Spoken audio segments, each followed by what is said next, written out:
Good evening, everyone, and welcome to this evening's COI Program and Economics Department panel discussion on the state of the world, the Gulf, and the global economy. This is obviously an event hosted by LSE's COI Program and Economics Department. And while most people might already be familiar with the Economics Department, I thought I should say a couple of words about the COI Program before I turn around and introduce the panel in turn, and then invite them to come up and make their opening statements. The COI Program is a 10-year multidisciplinary global research program that's financed by the Kuwait Foundation for the Advancement of Sciences.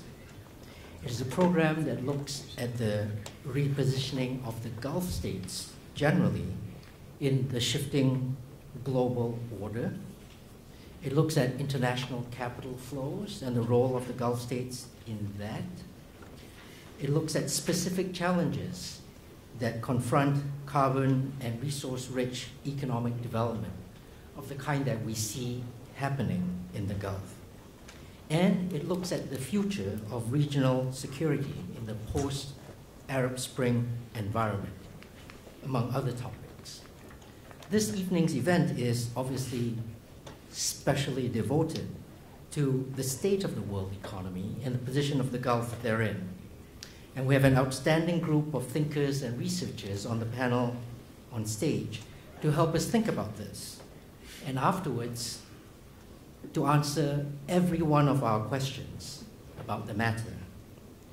First, let me introduce Gerard Lyons, who is the chief economist and the head of global research at Standard Chartered Bank. He's an expert on the world economy and on international financial markets. Now, you will all know that Standard Chartered is a UK bank and that it employs close to 100,000 people, that it's headquartered in London. But what not everyone might know is that it is a bank with 90% of its profits and incomes generated in Africa, Asia, and the Middle East. And indeed, StanChart, the very name, is a merger of Standard Bank of British South Africa and Chartered Bank of India, Australia, and China. StanChart Bank, therefore, has a history that's firmly rooted in the expansion of trade between Europe, Africa, and Asia. And it's exactly that kind of background that I want to draw on thinking about the position of the Gulf in the global economy. Now, obviously, tonight, Gerard is going to be speaking in a personal capacity, but you'll also all remember, I hope, that in September 2011, when Lionel Barber wrote in the Financial Times on the end of the US hegemonic era, he remarked that in the 10 years after 9/11, that it was actually Gerard Lyons' wordsmanship that Lionel Barber then reached out with the acknowledgement that for the past decade, the three most important words for US policymakers was not war on terror, but made in China. Now, I, for one, am interested in Gerard's current views on what this potential ongoing global shift in economic power out there is like, and what the implications that holds for the state of our global economy and for the position of the Gulf.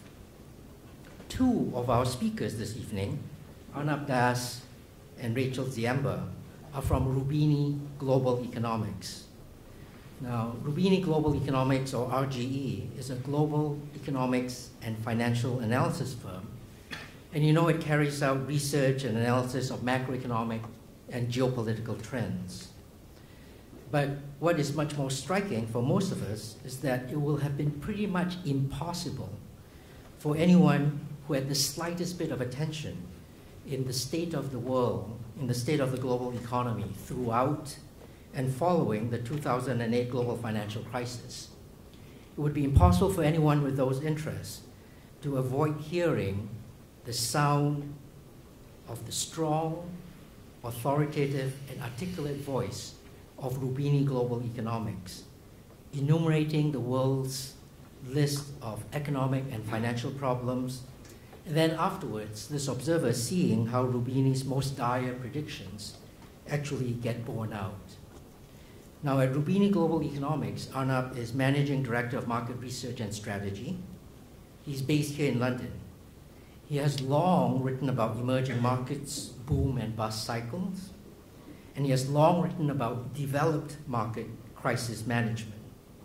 So in that process, in the line of work and writing that he has set out for himself, sealing for the rest of the world the perception that Roubini Global Economics is simply chock full of Dr. Doom prognosticators. As the United States today heads into its presidential election next month, and the once again looming fiscal cliff emerges, what many international onlookers now interpret as extreme political dysfunction within the United States. Perhaps we will get Arnab to reflect on and combine his emerging market and developed market expertise to tell us the way forwards now for the United States, perhaps the world's newest emerging economy. Rachel Ziemba is the other representative from Roubini Global Economics. She is Director of Central and Eastern European, Middle Eastern and African, and Global Macroeconomics at RGE. Her interests also involve writing on oil, sovereign wealth, and economic imbalances in particular. Now, given her remit and her research interests, it will surprise no one that Rachel has lived in and worked across the world, in the Middle East as well in particular.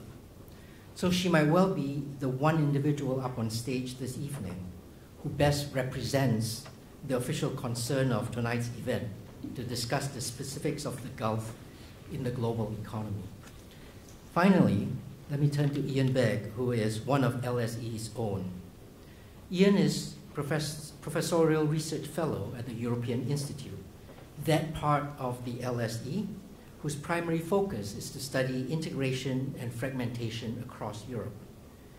The European Institute is fiercely interdisciplinary, and Iain himself displays among the best of that in his own work on the political economy and economic governance of European integration. Now, sitting where we sit this evening, while we can watch the United States heading towards its fiscal impasse, and we can wonder or marvel about what's happening in the emerging world, we also know that what happens with the Eurozone sovereign debt crisis will have massive implications for the UK economy over the next 5 to 10 years. This is the background to our panelists. This is also the background to the discussion this evening on the Gulf in the global economy. What I would like to do now is to turn over to our individual panelists. We will hear from them a 10-minute opening statement, after which we will introduce or describe or highlight some of the themes that have emerged in the discussion among the four, possibly ask them or invite them to argue first among themselves the lines of disagreement, and then also involve the audience in a question and answer session. We will be able to go on until just about 8 o'clock. So if you could now join me in welcoming Gerard Lyons to the stage. Gerard.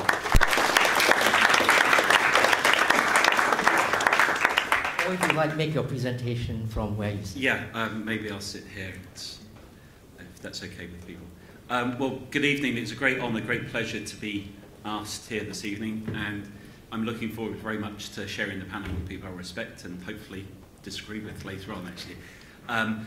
First 10 minutes, maybe if I can focus on 3 areas. First, the global picture and why, despite all the downside risks, there's more reason maybe to be bullish than bearish. Second, on China and why China will face setbacks along the way in coming years. And third, some comments on the Middle East region. First, in terms of the world economy, having been bearish about the world economy in recent years, Indeed, for the last 7 years, our forecasts have been way, way, way below those of the IMF. We find ourselves in the strange position of having a forecast for next year that's slightly more bullish than the International Monetary Fund. But it's important to stress that it's easy to be bearish about the world economy, and I think it's very important in any of the discussions about the world economy to recognise that there are some considerable downside risks. Indeed, the markets go from worrying about one region of the world to another. 3 months ago, it was worries about Europe. The European Central Bank has pulled us back from the brink, and instead it's worries about the States and about China that have come to the fore. I think it's important, as we'll discuss, to recognise there are downside risks in all those three key regions. On top of that, there are significant geopolitical risks, both in the Middle East, particularly if the Syrian regime changes and there's contagion there, and also very evidently in the Asia-Pacific region already, reflecting what is probably the most important shift that's taking place, the shift in American focus towards Asia-Pacific. So it's easy to be downside and negative, but at the same time it's important to recognise that there are some underlying changes taking place. But to put the optimism in perspective, it's really not much optimism. The world economy boomed, most people didn't realise it, in 2010, growing, 2010, growing 4.4%. That was largely due to all the policy measures in the West and due to the fact that emerging economies were growing very strongly. As we moved into last year, the world economy slowed significantly to just over 3%. That was as the policy measures in the West wore off and as Europe, including the UK, adopted too austere a policy on the fiscal side. And at the same time, emerging economies last year started to tighten policy to curb higher food and energy prices. As we moved into this year, the world economy was already losing momentum. The forecast we had at Standard Chartered this time a year ago was the most pessimistic out there. We forecast only 2.2% growth for the world economy this year. This is not using purchasing power parity, but actual prices. But this year, the world economy is probably about 2.5%. Anything below 3% is really a world recession. Next year, the world economy, in our view, is going to just grow a shade over 3%, and it's the following year, 3.7%. So it's important to manage expectations. The world economy is still growing, but it's growing at a slower pace. But if you're sat here in the West, you would think the world economy is not growing. But if I was to quote the figures 32, 62, 72 to you, you'll get a perspective of how the world is changing. Beginning of this century, the world economy in size was $32 trillion. The evening Lehman Brothers was going bust, the world economy was $62 trillion. And at the end of this year, despite a pretty sluggish pace of growth, the world economy will hit $72 trillion. These are nominal figures. A small amount of that is inflation, but the vast bulk of it is actual growth. The trouble for the West is the growth is in the other part of the world. So the cake is getting bigger. In terms of the outlook, to conclude the first part, in terms of the outlook, I think it's important, whichever economy you look at, the outcome depends on the interaction between the fundamentals, policy, and confidence. The fundamentals in the West are still pretty fragile. America is turning the corner and is in much better shape than Europe, but America is only experiencing a steady to sluggish recovery, around 2 to 3%. Europe, as we'll hear about in a moment, still has its own problems. But while the West has a fragile situation, the East is more resilient. In terms of policy, the best way to think about policy, in my view, is to say we've gone from the 3 S's to the 3 T's to the 3 U's. As this crisis broke, we had the 3 S's. Gordon Brown, much frowned upon in the West, actually did a good thing. In fact, the 2 big calls Gordon Brown has had to make of his time in office will be seen by historians as big positive calls, not joining the euro and actually getting the G20 to coordinate policy. And the G20's coordinated policy was the 3 S's: sizable, synchronized, and successful. It pulled us back from a depression. Since then, we've had the 3 T's: targeted, temporary, and in some respects, tiny policy measures across different parts of the world. But now we've got the 3 U's, particularly monetary policy. Monetary policy is now unlimited. It's unclear whether it's having any impact and it's unknown what the longer-term consequences are. Hence, markets are not sure how to price risk. There's lots of money around because monetary policy is unlimited, but markets aren't sure whether there's going to be a recovery because of this monetary policy, and the markets are terrified, hence the unclear aspect about the longer-term consequences. And the final area, fundamentals, policy and confidence, is that confidence here is still pretty poor. Hence, big companies in the West who have money to spend aren't spending, whereas you go to any other part of the world, confidence is a lot higher. Second part, China. China is changing. The important thing to stress about China is that even though the media is focusing on the political change in the next few weeks, the policymakers in China and the politicians seem pretty committed to the same monetary and fiscal policy. China is fundamentally shifting. It's gone from low income to middle income, and it's done that relatively successfully. Now it's got the big challenge to go from middle income to higher income. And roughly speaking, only 1 in 3 countries make that change. Hence, last year, China came out with its 12th five-year plan to fundamentally shift the economy to more spending on consumption, to social welfare, and to the green economy. Earlier this year, it came out with the World Bank 2030 report, which basically said China can't innovate. And Danny at the beginning said the 3 words that characterised the last decade were made in China. The 3 words that will likely characterise this decade will be bought by China, because they have to buy the technology, the innovation, and basically the things they don't yet have at home. The challenge in China is that after the crisis a few years ago, the Chinese economy, like emerging economies, were hit hard. They were not completely insulated from problems in the West. Then they threw the kitchen sink at the problem. The economy rebounded. As China has slowed this year, the markets have said, is it a hard landing or is it a soft landing? Currently, it looks like a soft landing, but the data leaves a lot to be desired. But most people, including ourselves at one stage, expected the Chinese to pump a lot more money into the economy. They've resisted that temptation. Why? Because when you go to China and speak to the policymakers, they think many of the things they did 3 or 4 years ago caused as many problems as they solved. They threw money at the economy. What happened? Local governments got into difficulty. They built lots of roads. What happened? Many of them got built so quickly they started to fall to pieces this year. So they're resisting the temptation to pump lots of money into the economy. And the challenge is, can they really manoeuvre the economy to be going from hard to a soft landing, from high rates of growth above 10% to where they want it to be at 7.5%? The reality is they aren't going to be able to manage the economy as well as they probably think.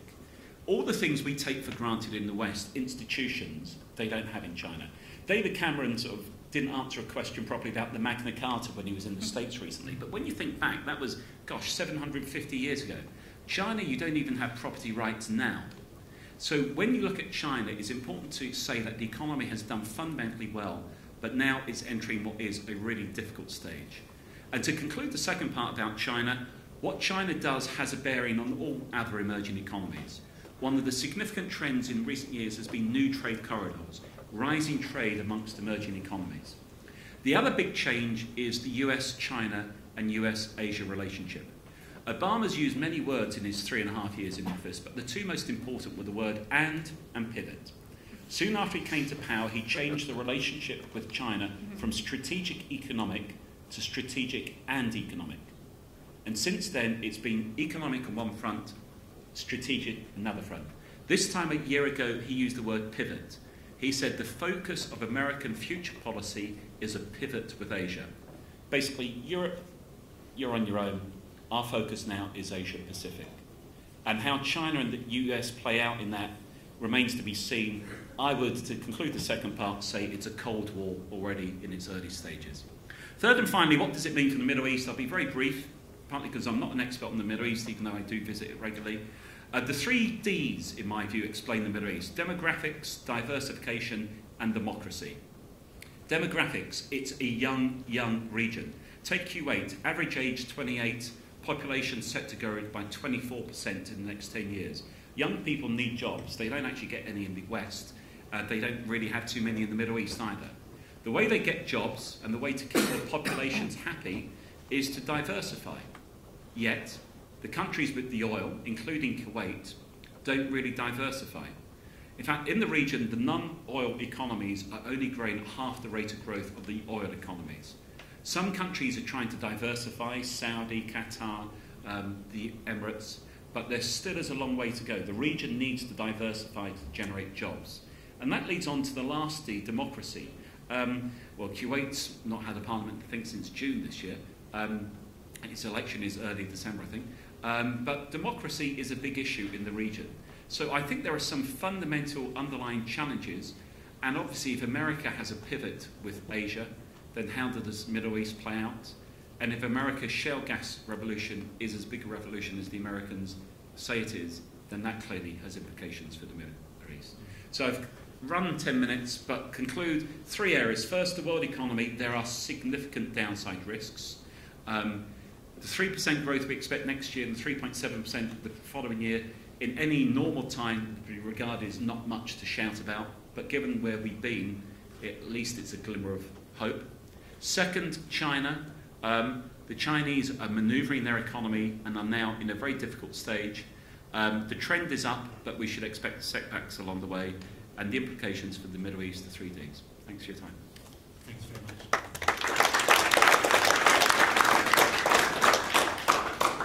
Thank you very much. If I can turn now to Rachel.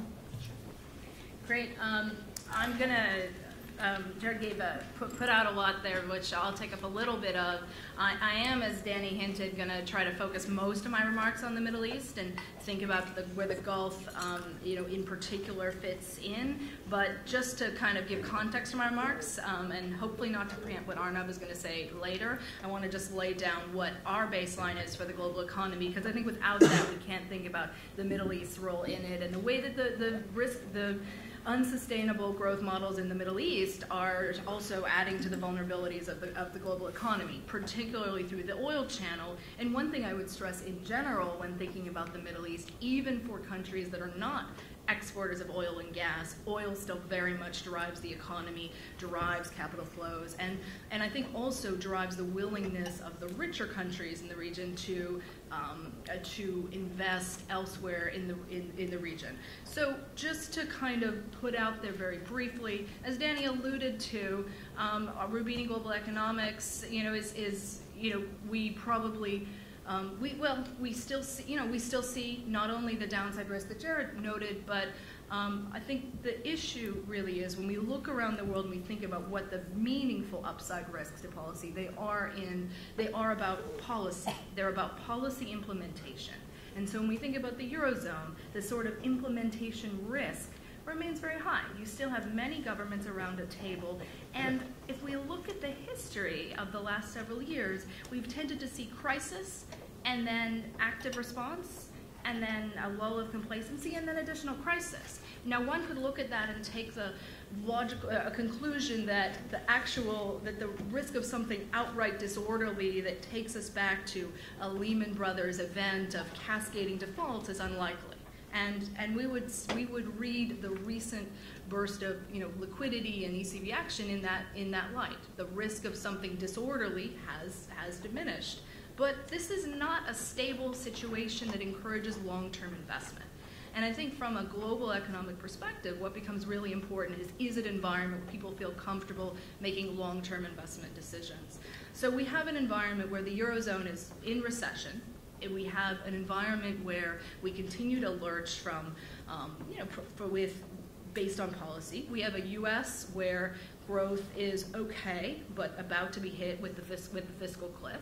We have a political system that's very divided, and we have a China that is undergoing a structural shift. And so, and in our view, that structural shift is going to mean growth comes down to 4 to 6% in 2014 to 16. That's going to be mostly driven by consumption, but that is a meaningful step downwards, and that's going to affect not only emerging markets but the global economy, right? And we also have this at a point where a lot of the other big emerging markets have also slowed down. This is a year where Brazil, India, Turkey, even Russia now have slowed down. So I think one lesson I would sort of take away is to say that in this uncertain environment where developed markets, fragile, are undergoing balance sheet repair, that it puts pressure on countries, first of all, to find new growth models around the world, but also it puts pressure on countries whose balance sheets are vulnerable. For example, a country like Turkey, which is so reliant on foreign capital inflows, but continues to have a business environment that doesn't necessarily encourage long-term investment. They have plenty of financing for today, but but future growth remains uncertain. And I'm happy, I don't want to take too long on individual countries because of the time limit. Turkey is probably a nice segue into thinking about the Middle East, particularly because one of the great sort of shifts that Turkey has undergone has been a shift towards the Middle East, first politically and then later economically. Turkey, a few years ago, 50% of exports went to the European Union.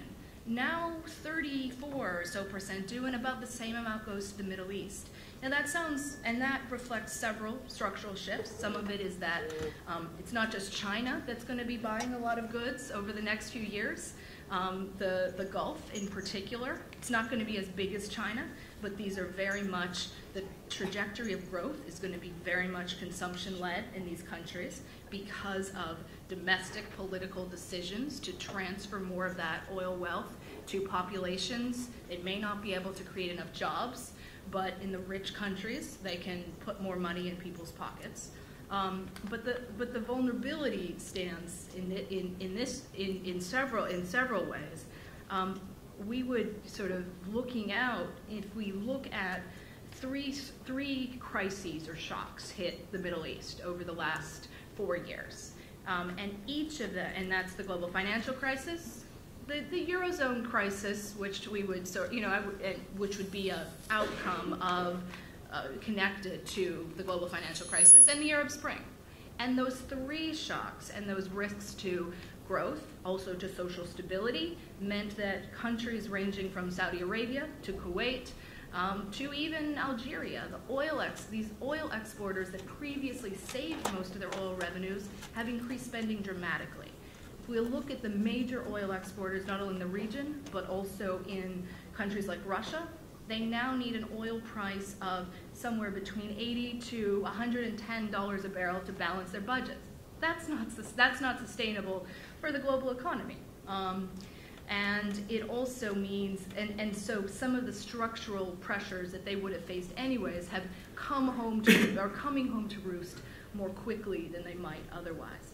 Now, when we look across the GCC countries, and I guess in the Middle East more generally, we tend to divide them based on the small countries that have a high oil or gas output per capita, and thus more capacity to spend, and more willingness in many cases, and countries that don't have the same amount of resources. It's no surprise that it was in Bahrain and Oman that some of the most extensive pressures to the regime emerged.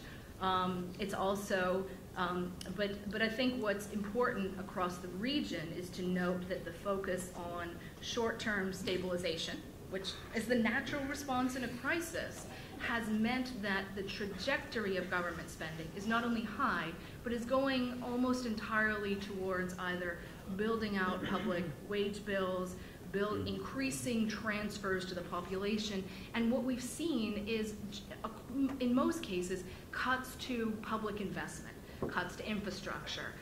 There's some exceptions to that. Saudi Arabia does continue to invest. We're also seeing a bit of increase in debt issuance, levering up to finance those investments. But in general, we see a circumstance that is even more acute in the non-oil rich countries in the Middle East, across North Africa, both oil countries and non-oil exporters, where public investment has been what's been cut at the same time that private investors, or perhaps in this region maybe quasi-private investors, because the sovereign wealth funds of the region have been important players in these regions. That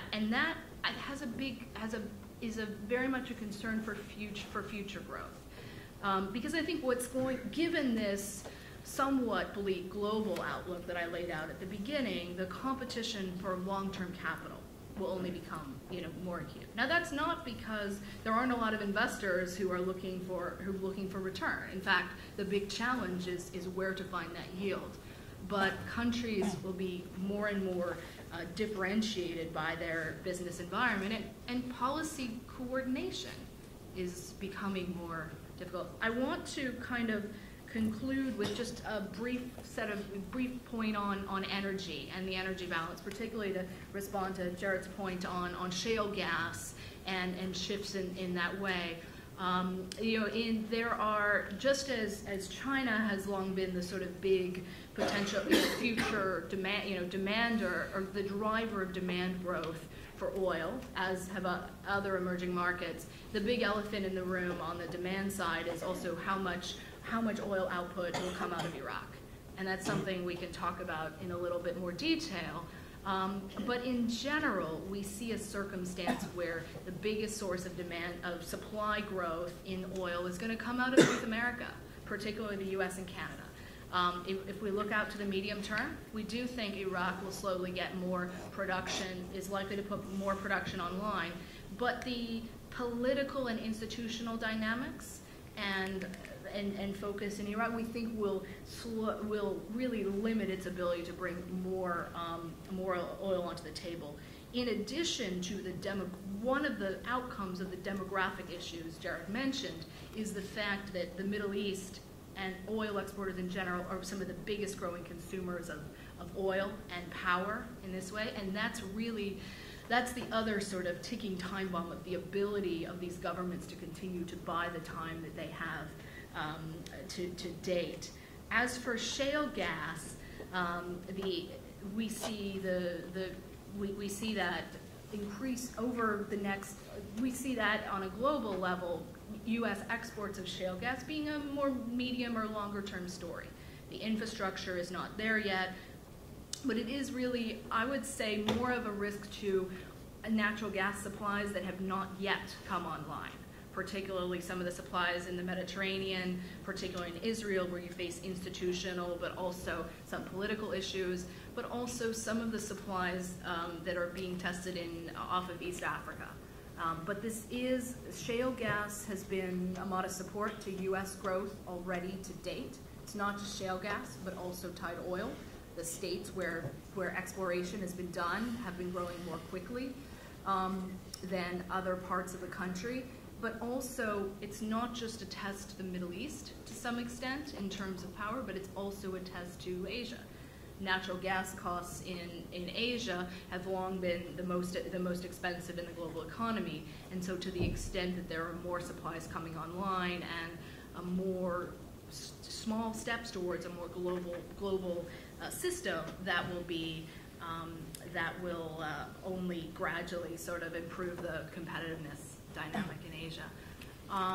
With that, I'm sure I've taken far more than my 10 minutes. So, thank you very much. I don't know about the rest of you, but I'm feeling quite depressed right now. I am hearing from my right side someone who does talk about East Asian resilience the same way that I believe, but he's been very heavily emphasizing the downside risk to all these developments out there. And on my left side, I've just heard Rachel describe her outlook as being a bleak global scenario. So I never thought I would say this, but I'm now going to turn to the Eurozone to try and cheer me up. So Iain.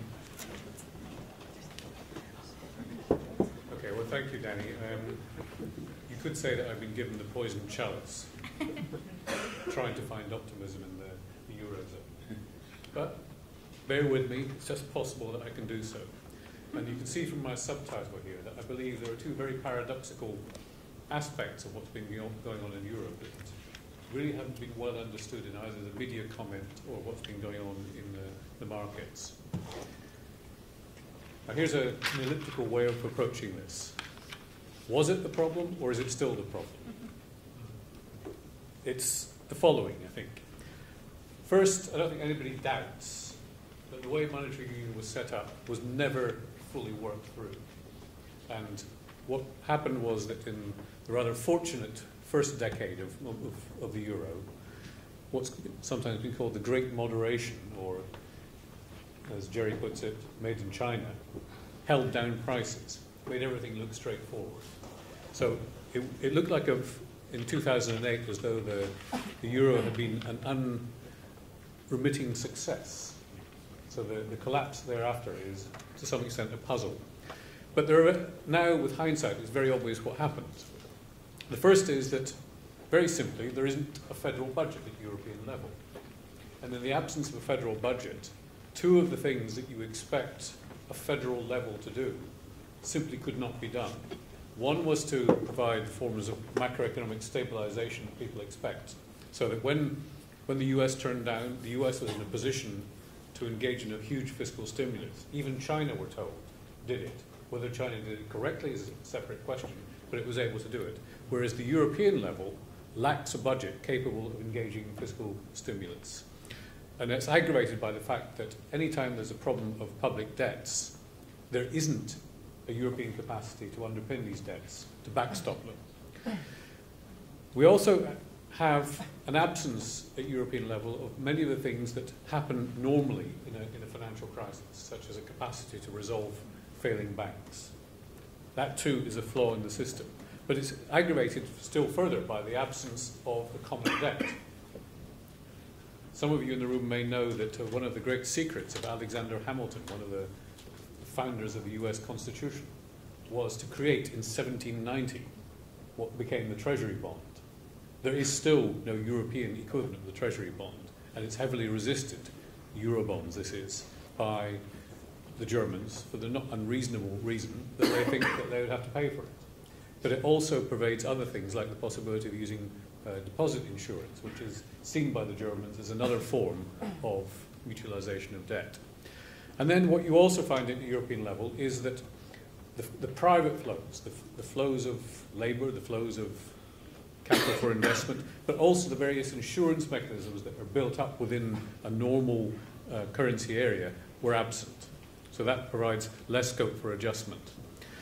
Moreover, the European Central Bank, although it's emerging as one of the heroes of the crisis, has a very uncertain mandate.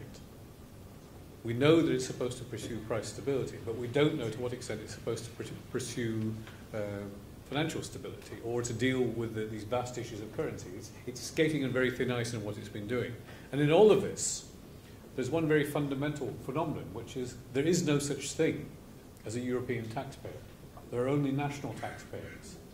So it would be a bit like the US trying to run its economy with taxpayers only paying in Connecticut, California, not touching California, but other states, in ways that cannot be aggregated at a federal level. So the first paradox, the one I think that's been fundamental to the way we perceive this crisis, is that European leaders have been guilty of what I said here: indecision, procrastination, protection of national interest. But the other side of the paradox is that if you look at what's happened in Europe over the last 2 or 3 years, it's unprecedented. The scale of governance reform that's been going on. Here it is. What's been going on? Attempts to create the famous big bazookas. There's first something called the European Financial Stability Mechanism, and then the European Financial Stability Facility. Acronym soup this is. 3 bailouts, 1 duplicated for Greece. The Greek, what's called private sector involvement, which is in effect writing down Greek debt. 2 partial rescues, Spain and Cyprus, in progress. And now the European Stability Mechanism, the new permanent fund that we use to deal with it. You also have a huge number of innovations on fiscal discipline and trying to discipline the economies. You see the list of it. I won't go through them in detail, but they're summed up in this expression of fiscal compact. And then you have massive governance reforms. The Germans, the French, and others agreed to things that 2 or 3 years ago were inconceivable, such as letting Brussels look at their books first, examine what's going on. All these European councils. And now we have in prospect banking union, fiscal union, political union, things that you might have thought were inconceivable the way that it was developing not that long ago. And then my second set of paradoxes has to do with the way markets have seen things. In 2008, the spread between Greek bonds and German bonds was virtually 0. Now it's astronomical. And it just went from 0 to astronomical overnight as things went deteriorated. I think many of the assessments that come up around about the euro area, not just from markets, but also from many of the, dare I say it, North American Anglo-Saxon economists, take the view that all we have in Europe is a fixed exchange rate system. And you can come and go from it just as easily as you change your shirts or your underwear. But that's not the case. The single currency is a very different animal. And one throwaway line I sometimes give with this is when we talk about California's crisis, nobody ever talks about California leaving the dollar, because that's inconceivable. Then you get the paradox that Mario Monti keeps lamenting. Every time he does the right thing, the credit ratings agencies give him a worse rating. And in short, what I'm trying to say with this is that the analysis that's been going on by markets, by so many commentators, really has been perverse in what it's been doing. So how do I explain these paradoxes? Well, first I think we have to think of the notion that time in political terms is not the same as time in market terms. Occasionally the politicians can do things over a weekend. They showed it in 2008, where Jerry mentioned Gordon Brown's attempts to patch together a solution. They showed it in May 2010, when the first attempt to rescue the Eurozone was put in place. But many of the other things that are being countenanced require constitutional change, or at least major political decisions. Contrast that with what markets want. They want everything done by yesterday. If you don't do it by yesterday, you're failing. So this contrast in political and market time, I think, is central to the paradox. And you have to recognize as well that governments need to persuade people. Now, if you were Angela Merkel, you would say, yes, I've got Bild Zeitung, I've got the right wing of the CDU party, I've got the spectre of the Constitutional Court, all of this hanging on what I'm able to do, hanging over what I'm able to do. So she has to justify these reforms and gradually persuade people. You have, if you're a Greek, to explain why what looks like unfair reforms have to be taken. You have to explain to your populations that there is a common interest in this that's not the same as the individual national interest. So all of these things have to be put together. We have, I think, a false debate in Europe about whether growth or austerity is correct. I think they're not credible alternatives. You have to promote growth, yes, but there's not an option of foregoing the austerity because of the delicate point which debts have reached. When debts are 70, 80, 90, 100% of GDP, they can easily go wild. We know this. And this is precisely what's facing the US at the moment because of the famous fiscal cliff. And in all of this, I would argue that what has been consistently missed in Europe is the extent of the political commitment to avoid trouble. What we should do is reinvent George Bush the First.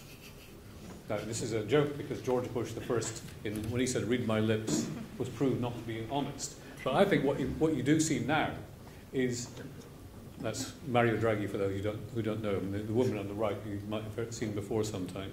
They're now making it clear that they want this to be resolved. And in making that resolved, I think what we're now seeing is the children's game of chicken taking place at many levels. You know, the idea of this game is you run towards somebody and wait for the other one to move out of the way.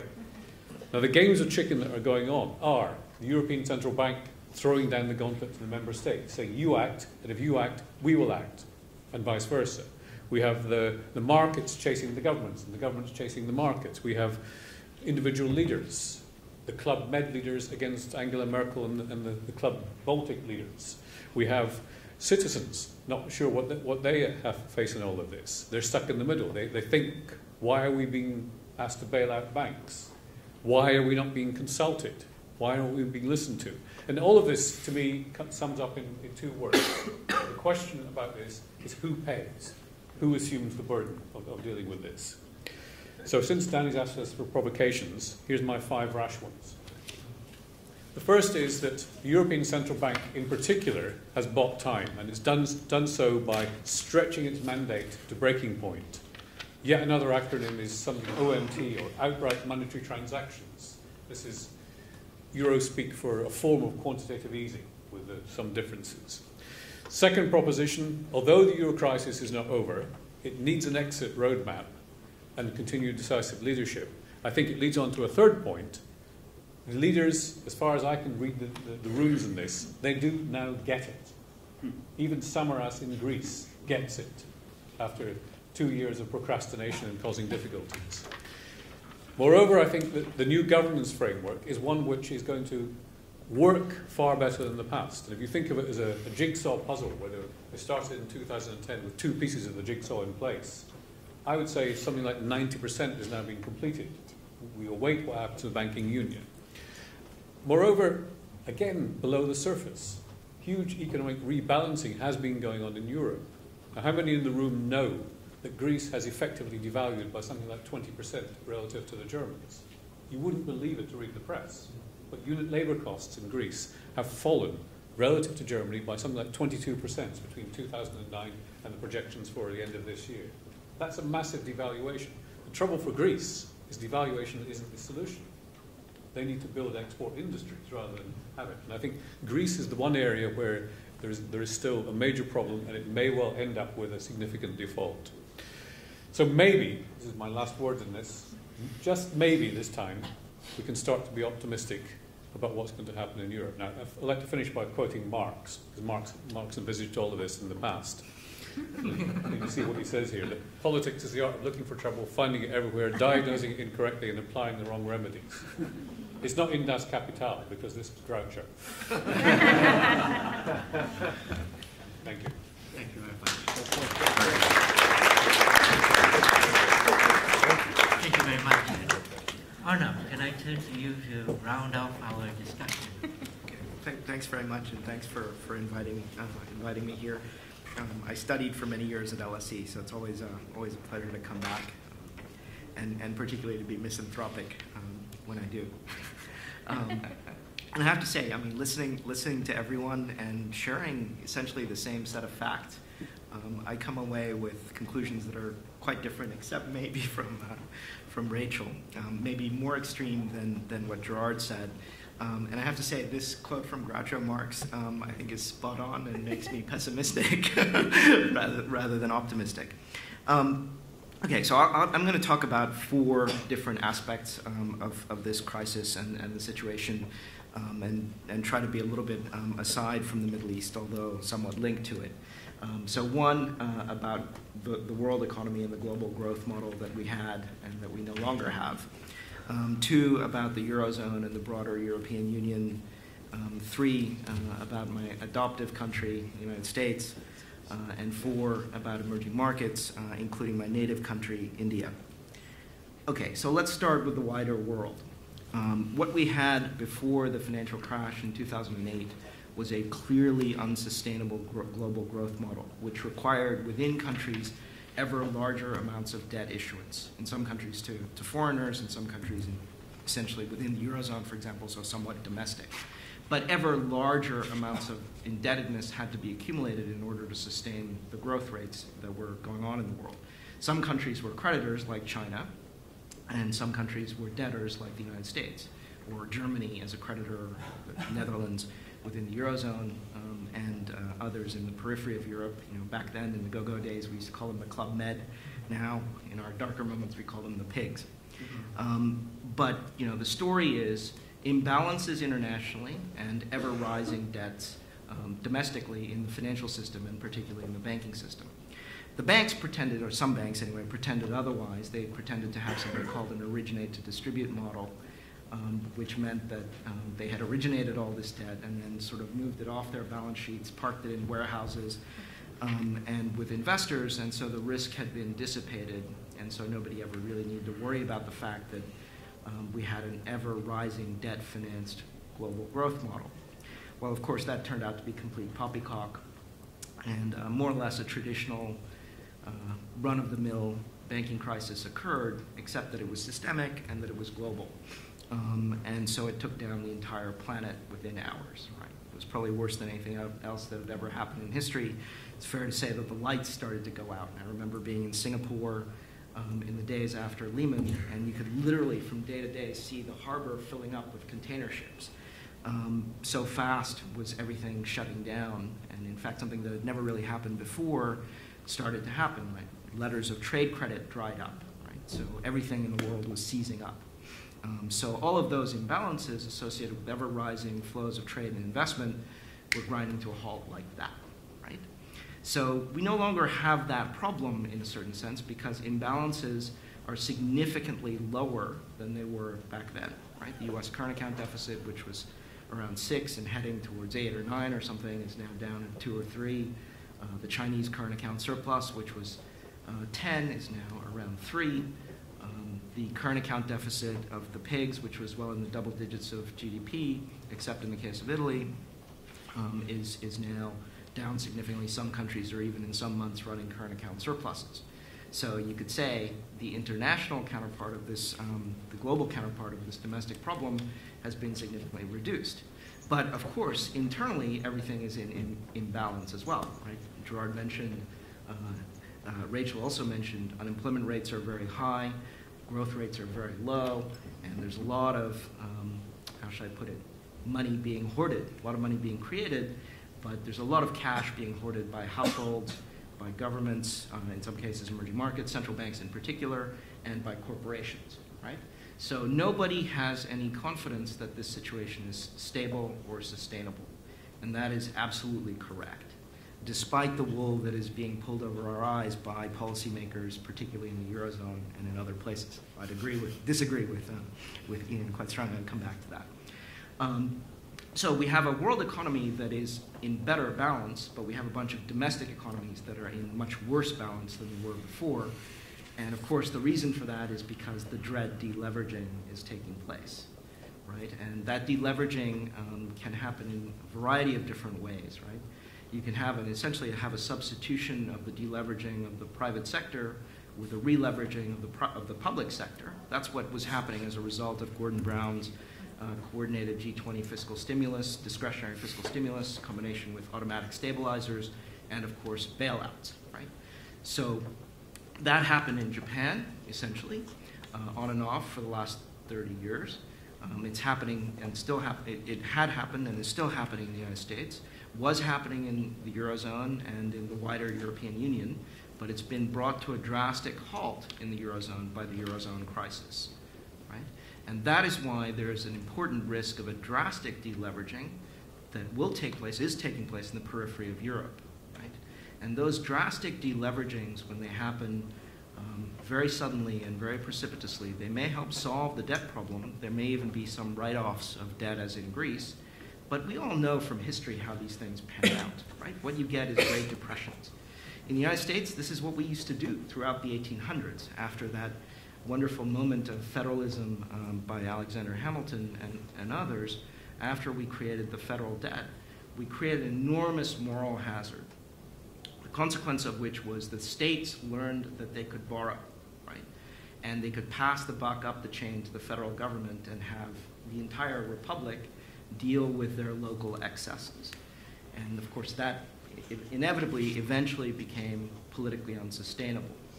And so the second or third time, or maybe it was the fourth time, I can't really remember anymore, that the same thing happened, Congress said, not this time.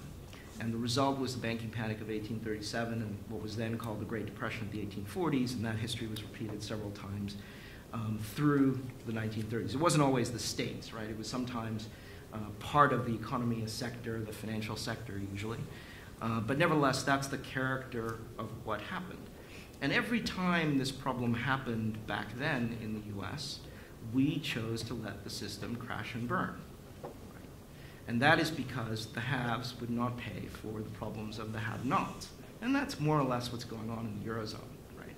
The Germans, as Iain actually suggested obliquely, are very reluctant to take the full hit or to make transfers or to mutualize their liabilities or to provide insurance of any kind for the have-nots, to which they have been lending a lot of money until very recently. Right? Now, inevitably, they will take a hit. That's what always happens. Creditors take the hit because they try to enforce payment on the debtors, and the debtors are manifestly not good for it. In much the same way that subprime households in the United States were clearly unable to pay their mortgages, it should be very clear that the periphery of Europe is unable to repay its debt to the core. Just look at how much is owed.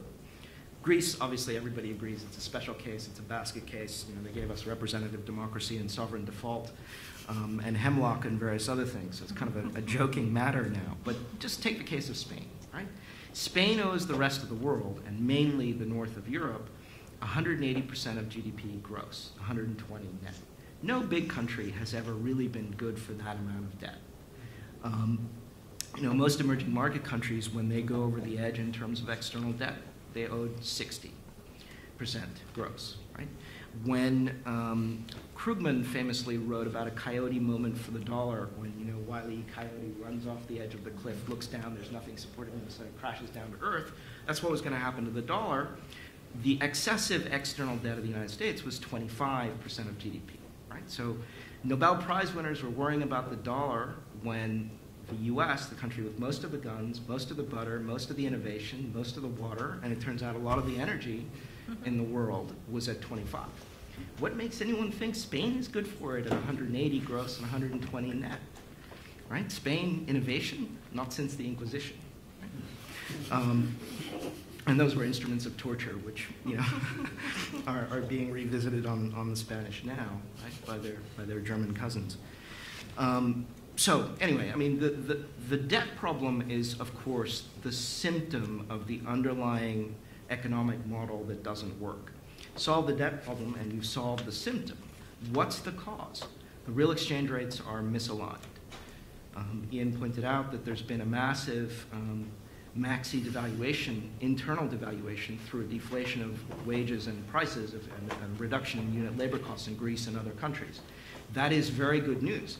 But of course, it makes the external debt burden totally unsustainable. In order to repay that external debt burden in fully valued euros, once you've reduced wages and prices, you require much larger proportional resource transfer to the rest of the world to make good on it. So it's self-defeating. It cannot work. It's pure arithmetic, right? So sooner or later, not only is the debt going to have to be forgiven and restructured, but at some point, the growth model is going to have to be changed. And in the end, there's probably going to be more than one exit from the Eurozone, right? If you think about it, you have every kind of crisis you could imagine in the Eurozone.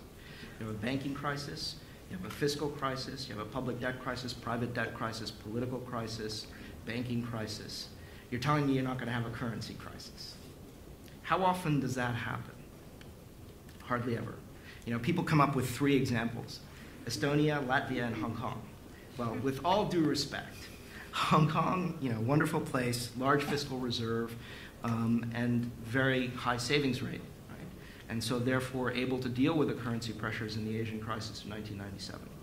Estonia and Latvia, well, very flexible, willing to do almost anything to stay out of the grip of the Russian bear and to stay in the West. With all due respect, Western Europe, I'm sorry, it's not the same, right? Particularly the periphery. People are spoiled, they're lazy, they have very rigid labor markets, very inflexible, even though they have a fixed exchange rate or a currency union, however you want to slice and dice it, and are unwilling to change any of those things. Right? So something sooner or later is going to have to give. We totally agree the ECB is the hero of this ongoing crisis and has substantially staved off disaster risk by committing to spend an unlimited amount of money that it will create in due course, as indeed the Fed and the Bank of England and the Bank of Japan have already done. But then you have to ask yourself, what is money, right? If you can just print some money, or in the case of the ECB, commit to print some money and not actually do it, and make all these problems go away, well, then we need never have a crisis, right? Just leverage yourself up, have a bubble, enjoy the party, and when the hangover comes, instead of taking aspirin, print some money, and the problem will go away. Money, frankly, is nothing, right? If it's well managed, it's a medium of exchange, a store of value, and all of those kinds of things. But money is not the same as capital, right? Money is not a resource. And the problem is about resources and resource transfers in the Eurozone. So there's a lot to be done in dealing with the macroeconomic dynamics of the crisis, let alone the governance issues and the political economy issues. Going back to the example of the US and stretching it to some other countries, what I would try to say about the Eurozone is that having all of those institutions and all of those reforms is the price of admission for maintaining monetary union. It confers survivability. It doesn't confer optimality. So I already described the US has this long history of financial collapse. Latin America, very quickly, has a long history of financial explosion. Whenever in Argentina or Brazil, some state governor somewhere or some other sector decides to leverage themselves up excessively and socialize that problem across the Argentine or Brazilian republic, they have historically succeeded. The result of federalizing that problem excessively was hyperinflation or sovereign default because of excessive issuance of external federal debt, or both, repeatedly. It's been happening for 100 years in Argentina. They haven't solved the problem. The Brazilians are now solving the problem. That's why the relationship between Argentina and Brazil has flipped in the last 20 years. In the 1990s, Argentina was perceived to be a very strong country and Brazil to be a weak one. It's flipped around now. But anyway, so the Latin experience is the South American experience, financial explosion. The North American experience is financial collapse. In South Asia, where I come from, we have this problem in spades. Our solution is financial repression. We can't tolerate inflation, and we can't tolerate collapse. So we stuff the banks with federal bonds and state bonds, and we ring-fence them with capital controls and reserve requirements and try to keep everything under control. And then, laterally, we've tried to catch up to Chinese growth rates to help keep it under control as well. It's a bit of a ridiculous way of running a country, right? Second largest country, or sorry, largest population in the future in the world, second largest today.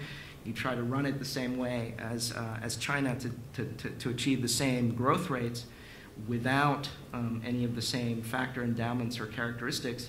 You're bound to hit the problem at some point, and that's happening now, right? And I can come back to that in a minute. But so the South Asian solution is financial repression. The Chinese solution is to say that we don't have this problem. Provincial governments in China aren't allowed to borrow. So you go talk to the provincial governments, they say, okay, fine, we can't borrow.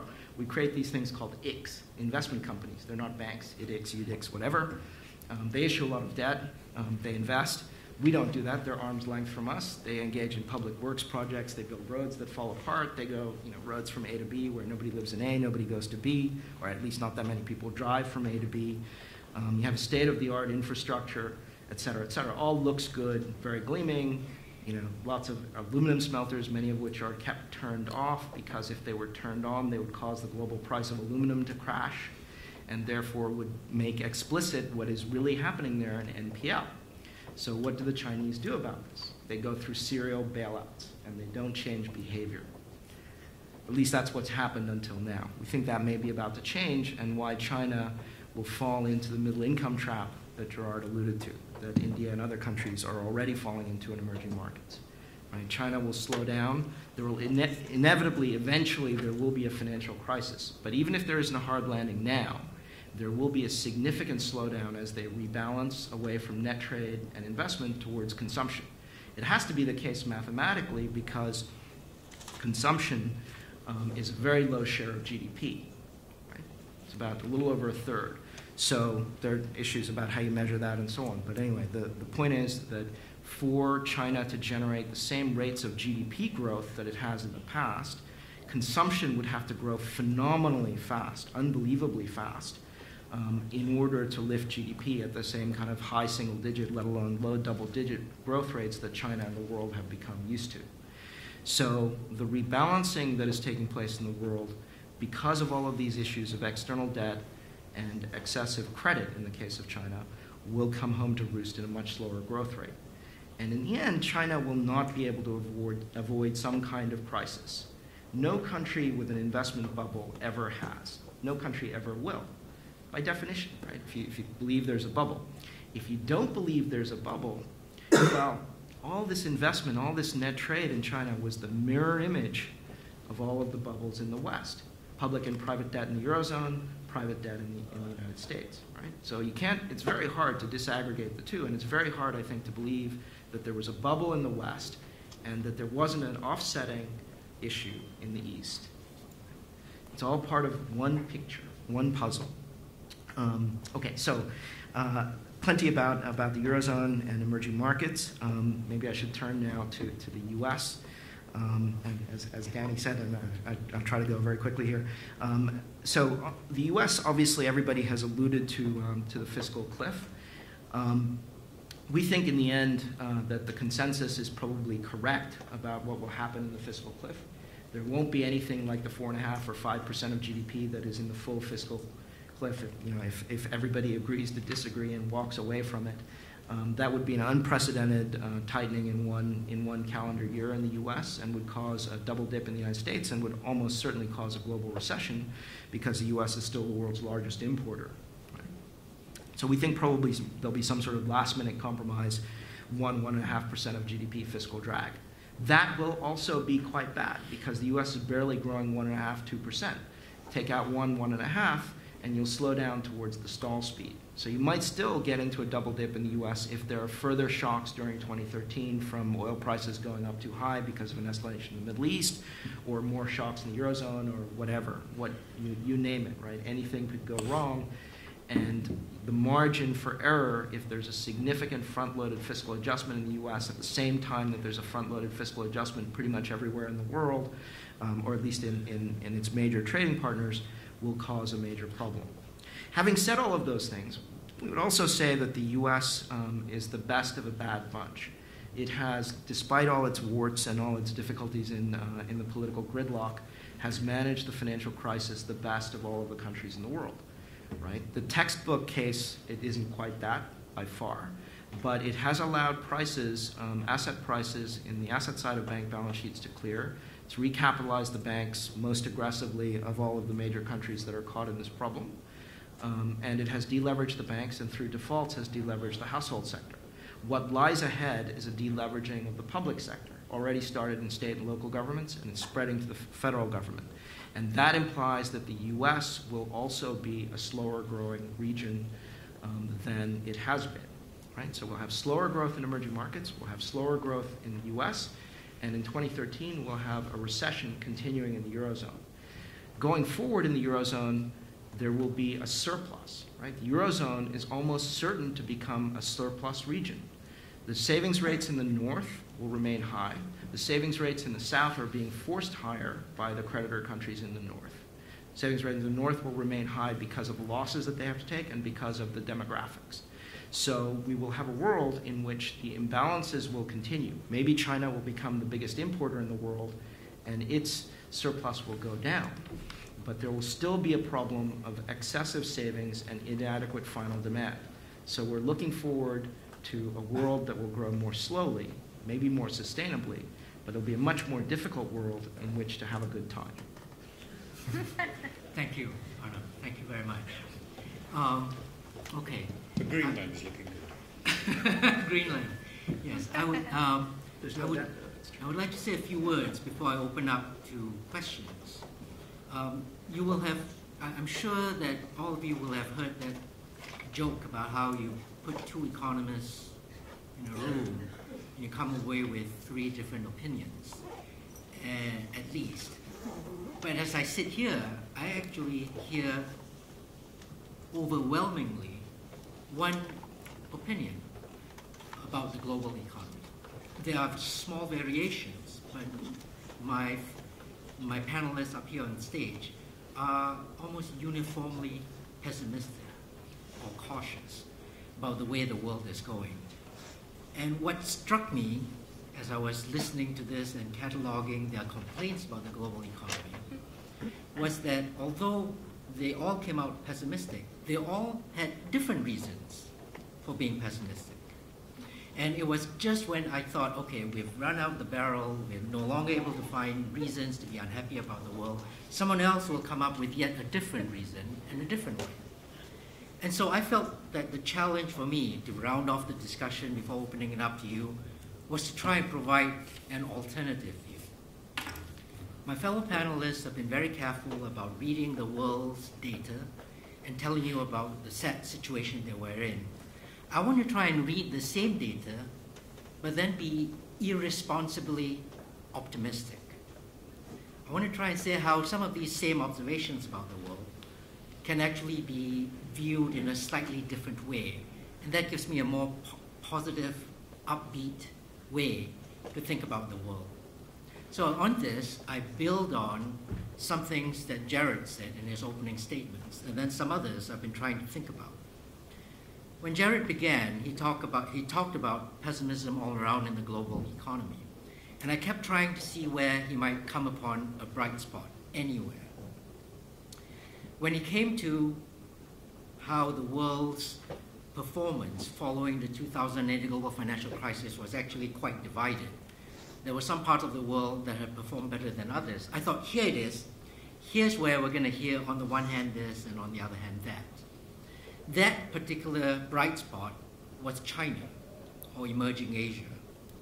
But Gerard very quickly went on to point out, correctly, I think, that China has had a good streak of economic performance, but it faces formidable difficulties going forwards in its structural transformation, from the growth model that it has enjoyed so far to the new growth model that it needs to transition towards.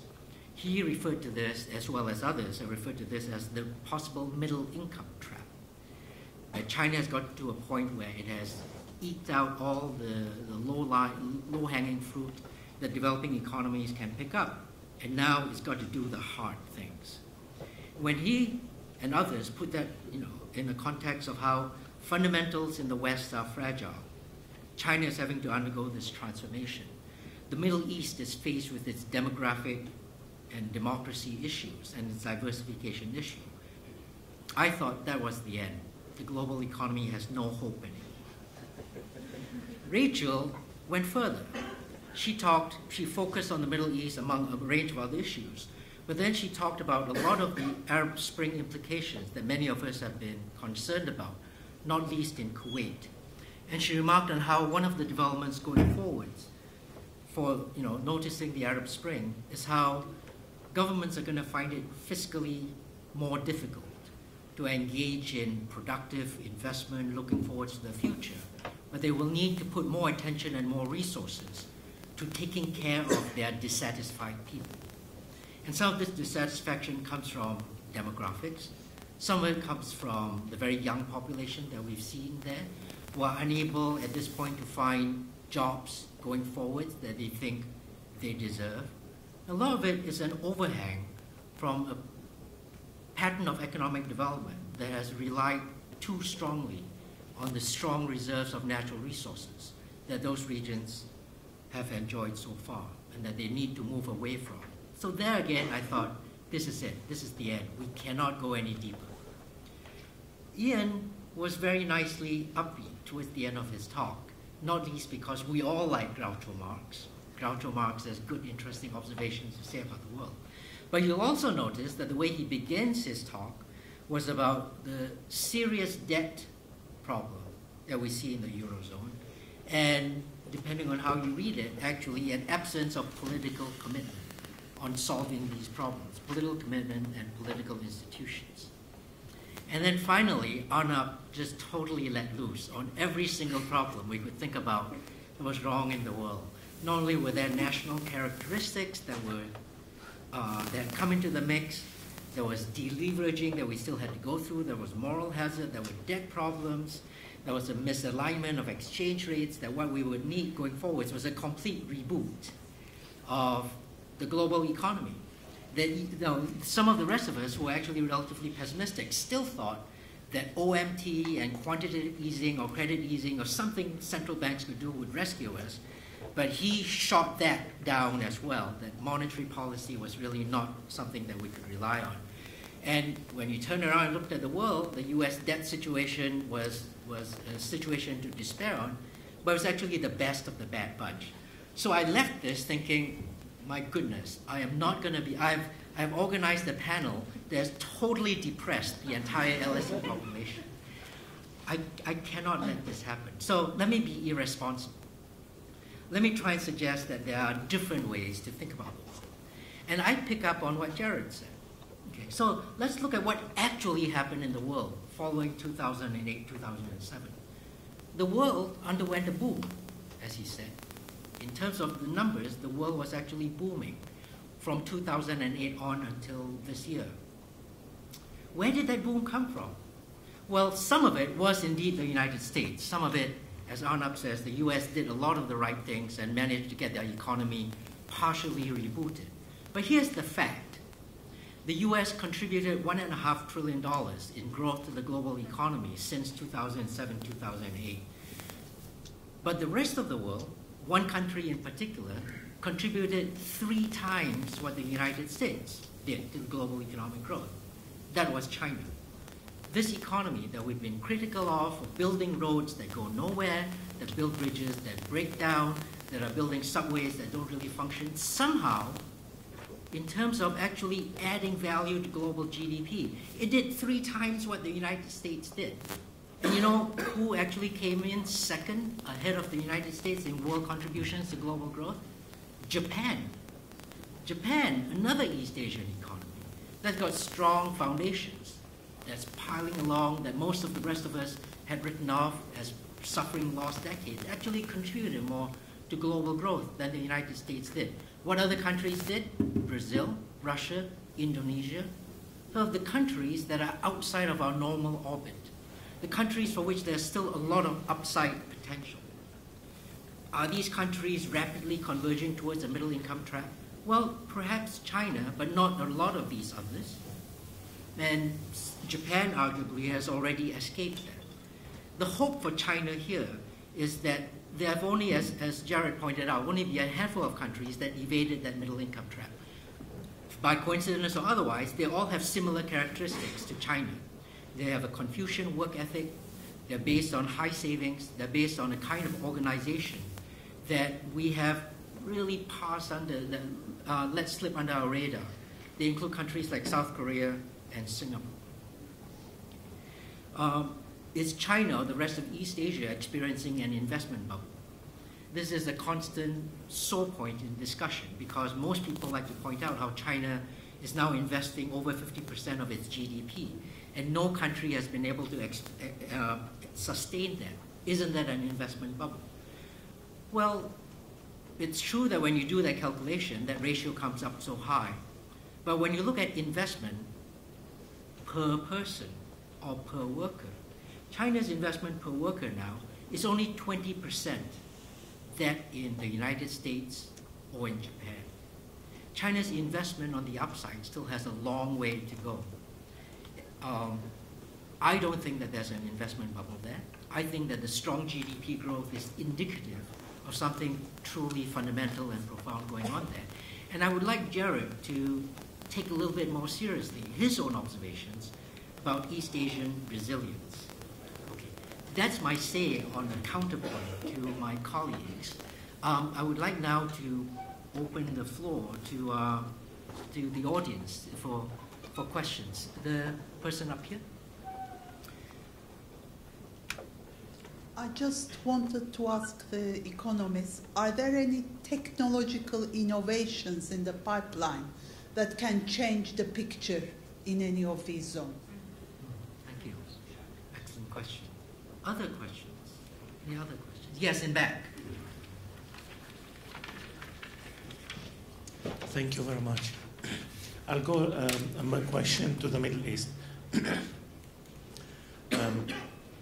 There is a story in a given Middle East country that ministers batter the populace who's sitting in the cafes. Look at the Chinese, how they're building bridges or whatever, doing projects. Why don't be like them? A turn of the event, the people told the minister or the prime minister, please, can we import Chinese ministers to run the country?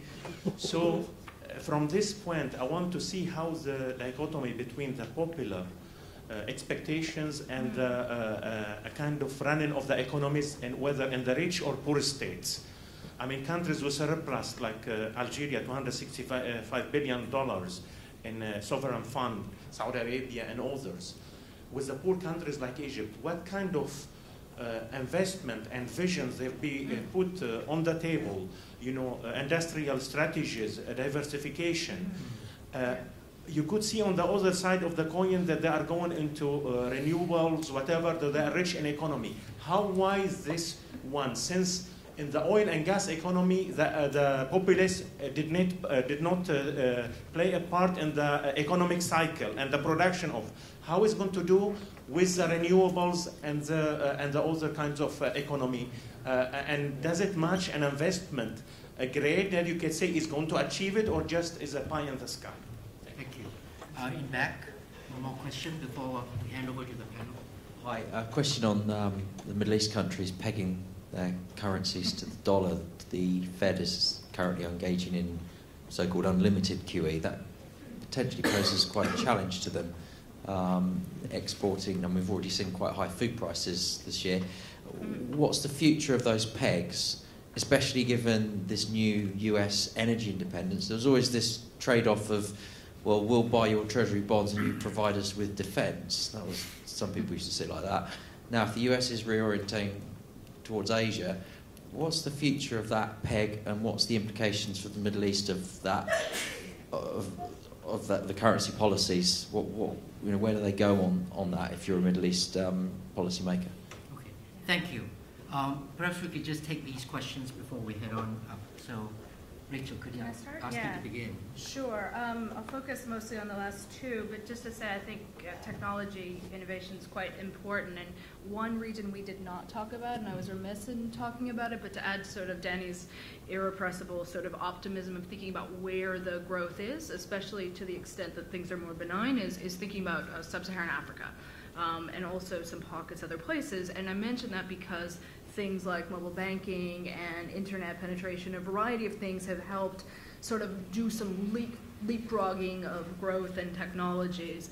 I think there is a question of how extensive this will be in supporting growth, but I think this is supportive. The Middle East and popular expectations, and I think this role of the government in providing a vision of, and it's both the big vision, but also the steps along the way. And I think this is important across the region. I think we're at a point where the Egyptian government in particular is really trying to balance between its vision and a bureaucracy which is is quite concerned about meaningful changes in the political structure, meaningful changes in the economic structure, because I think in Egypt in particular you had a partial revolution, shall we say. It's still being developed. You have elements of, parts of the regime still very much in place in some ways. And there have been a lot of good press reports in recent days and weeks about the vision, the Renaissance Project, which was put forward by the Muslim Brotherhood and by the Freedom and Justice Party, having really come up against the wall of the ministries that are very reluctant to see these changes. And so what it seems to be, and the idea being here of steps towards a more innovative economy, investment driven, and the government has aggressive numerical targets of increasing investment as a share of GDP. What concerns me looking at that is their aggressive targets of investment, their aggressive targets of getting towards 7.5% growth, good goals on sustainability of that growth, but I just don't see a lot of thinking and communication of what it would take in order to do that. We are sort of heartened by some of the steps they've been willing to at least talk about in terms of subsidy reduction. In my view, across all the oil importing countries, the first steps are dealing with some of the food and fuel subsidies and dealing with the debt service costs. Because the debt service costs, particularly for Egypt, are really crowding out a variety of other investment. They're also crowding out an ability for the banks to be supportive.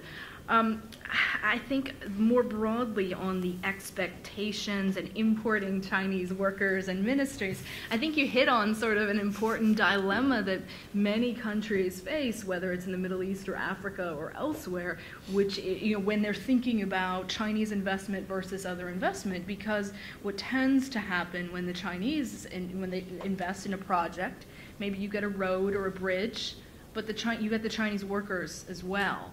And so in countries like Nigeria, for example, what you're seeing now is many cases one project going to the Chinese and another going to a company that's going to hire locals and have some technology transfer of some sort. Now, there's lots of scope for corruption if you hire more locals, but to some extent it's about skill building, technology transfer, and the like. And one of the reasons the Indians and the Brazilians have become more sought after in Africa has partly been because they've been a bit more private sector led to some extent and a bit more willing to transfer technologies perhaps than the Chinese. Pegging to the US dollar. I think, I guess the first thing to say is that a lot of what I said about the unsustainability of policy in the Gulf had a lot to do with the medium term. I mean, in the short term policies mean growth is quite strong. I think over the medium term, pegging to the dollar doesn't make a lot of sense. In the short term, given the focus on stability and not wanting to rock the boat, I don't see a likely change there.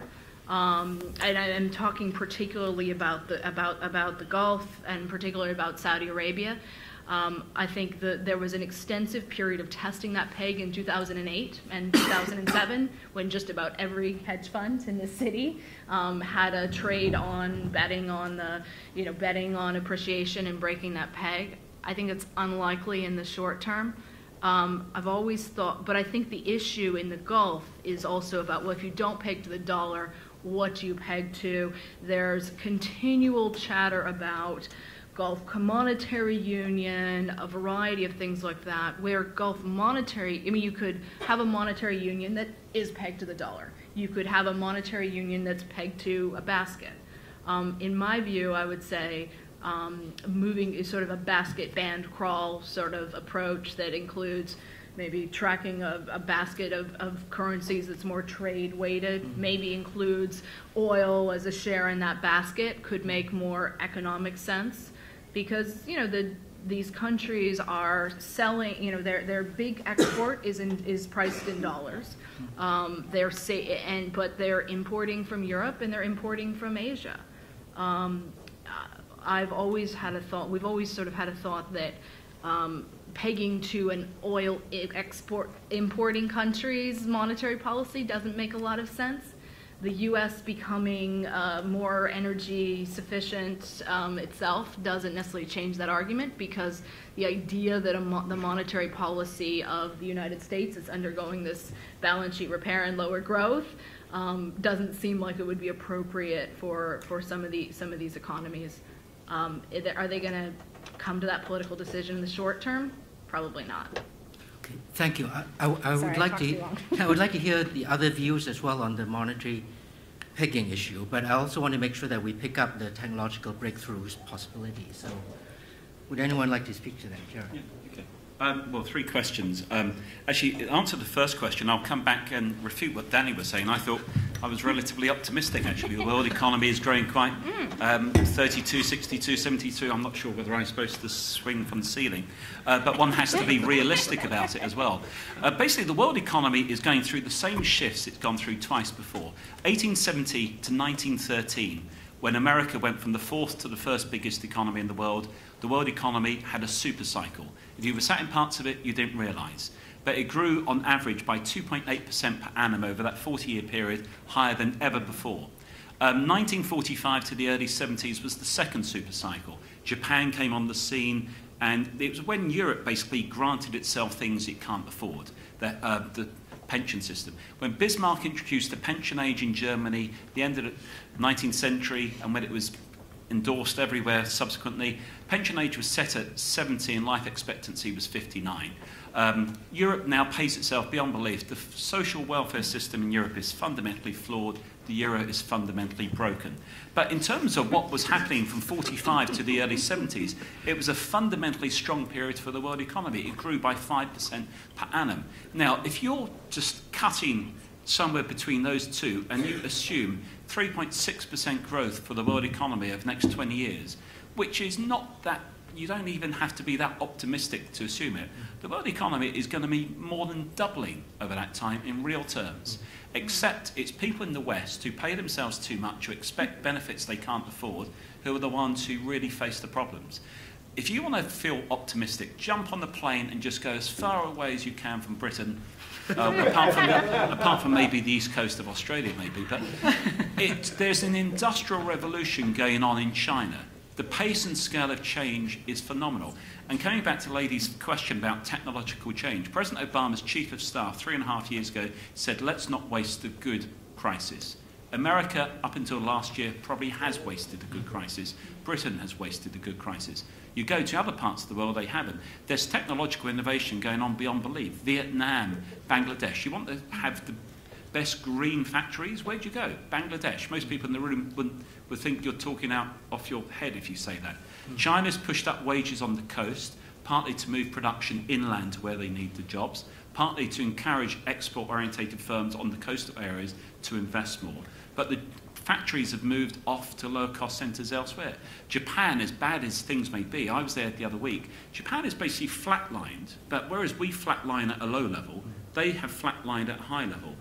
Japan is at the cutting edge of technology for old people, for robotics. You can't believe what's going on. Water. World Economic Forum a year and a half ago had a great session actually in Tianjin on water. Singapore, Australia, basically they have gone from watering crops to actually now you just have the exact amount of water, one drop if necessary, over 24 hours, falling on each crop. The technological innovation is everywhere. Maybe the most interesting thing is what happens in energy, because energy, most people blame the crisis on the banks, and quite a few banks really did have a lot to account for. But also we shouldn't forget, a year before the crisis, it was inevitable the US was slowing down. Our forecast the year before crisis was that US rates were going to 1%, market had them at 5.5% going up. We already had high energy prices then crippling the world economy. Energy is the thing that really cripples things.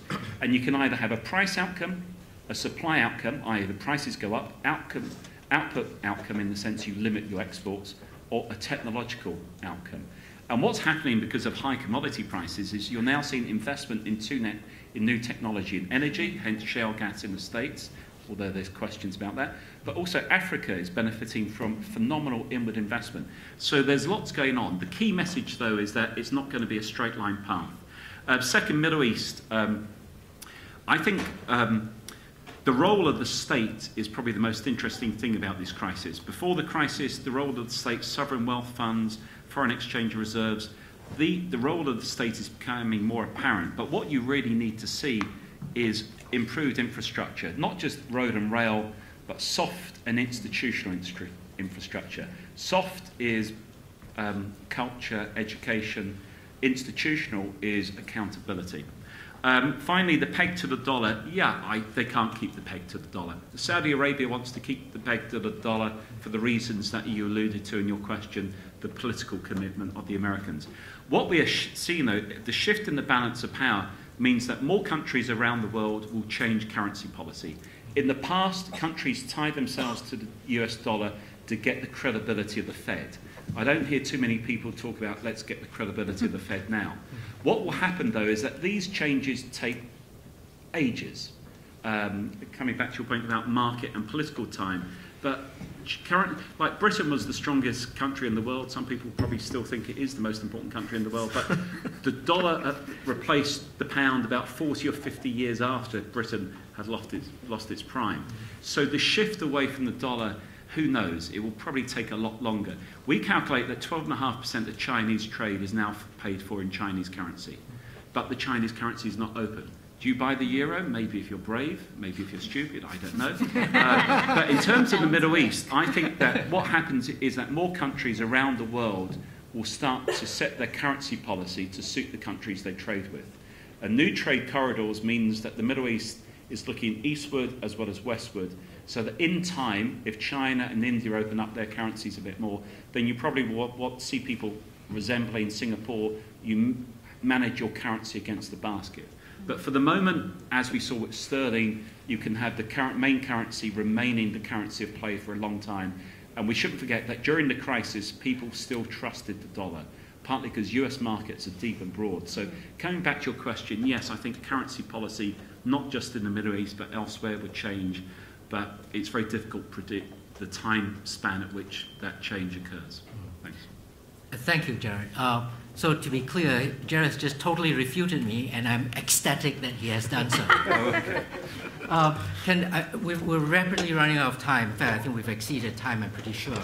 So can I ask if Arnab or Iain would like some closing remarks on the final set of questions? Just very brief ones. Yeah. Sure. Okay, so on technology, yes, totally agreed. That's the main reason for any kind of optimism. It's certainly not coming from the macro side. If anything, it's coming from the micro side, and I do think there's a lot there, and there's going to be a lot of money and a lot of hay made out of technological innovation, and that's the future. And Gerard talked about it quite well, so I won't say any more on that. Just try to say something about the dollar peg in the Middle East and elsewhere, maybe that is a bit different than what's already been said. For the Middle East, is this not, or particularly for Saudi and for other countries that are exporters of energy, is this not really a question about whether energy continues to be priced in dollars? Which, of course, is related to the reserve currency point that Gerard was making. Well, what are the alternatives? Even if we are extremely optimistic about the euro, it will take decades, if not centuries, for the euro to really institutionally to rival the dollar. And if we're correct that the euro area will become a surplus region, it will not be providing financing for world growth by the issuance of euros, right? You need to have some sort of deficit. Maybe they'll have a deficit on their capital account that will be enough. I'm not sure, right? The alternative of China, well, I'm not convinced about that either. If it's going to be a reserve currency rather than just a trade settlement currency, then as Gerard suggested, the asset markets in China need to be open. At the moment, they are not. So the best use of renminbi balances for those countries that accumulate them because they have a trade surplus with China is to buy Chinese goods because they can't buy Chinese assets. That looks to me to be a pretty comfortable place if you're sort of managing China today, right? Even if you are heading in the direction of becoming an importer and a major importer in the world. And if so, you have a lot of dollars in your pocket burning a hole. So if you think the Fed isn't credible, you'll want to get rid of those dollars somehow. So I think the whole reserve currency question is really up in the air, and I think the Americans are probably in the best position. So I'll quote Kindleberger on this. I think he said, as I recall, in the beginning, in the middle, and the end, there was the dollar, only the dollar. Thank you. Iain, can I invite you for a very short response? 3 telegraphic points then. And the first is that we think of technology or innovation as being somewhere out there. There's this great new development that's going to transform the economy. I think that's a false way of examining it, and that what really is going to happen is diffusion of existing technologies, particularly to areas which have failed to catch up so far. And there's a huge potential for growth in that catch-up process. You only need to look at what's happened in Central and Eastern Europe to see that process when it works well, as in Poland, making a huge transformation and contributing to demand.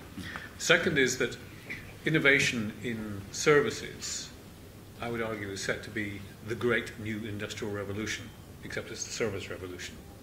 And there are many opportunities there through the knowledge-based industries in which universities, we like to think, are investing. There's going to be a massive transformation. And the third point I want to make is that despite all the gloom about monetary policy, there's a tried and tested way of dealing with debt. It's called inflation. Central banks for at least, or their predecessors for at least 2 millennia have known how to get rid of debt. You inflate it away. It's tough when you're quantitative easing is a form of inflating away debt. So that is the answer to the question about what QE is going to do. I was going to say, but you keep saying debt, but Europe's problem is not debt. Britain had a debt level to GDP of 250% after the Second World War. No one worried. You just got growth to get rid of it. If Europe actually said the problem is growth, they would actually solve the problem. If you say it's debt, you get yourself deeper into a problem. I wasn't relating this to Europe, I was answering a question about debt. But in terms of, I think I would just say, I think that's absolutely right. The trouble is, if everybody's deleveraging, it's going to be tough to get a lot of inflation, even if or all the more so if everyone's doing some form of QE and you're at the zero bound expanding money, you're not going to be able to import a lot of inflation through the exchange rate, and you're not going to have a pickup in velocity and in the multipliers while the deleveraging is going on. Yeah. It's quite So it possible might that be you get stuff. inflation across the emerging world. Yes, Yeah. Yes, exactly. absolutely. But Which you- doesn't help the debt problem. But you then get And high debt commodity problems prices there. feeding into Europe, Yeah. and Europe still is in the deflationary mentality, which Yes. is the worst of all. I was trying to be positive here. I know. I think Yeah, sorry. my panelists up here are getting more and more excited about the topic. And I'm going to have to call this to a halt because we're likely going to go on until the early hours of the morning. So if I may, can I just invite you to thank the panelists?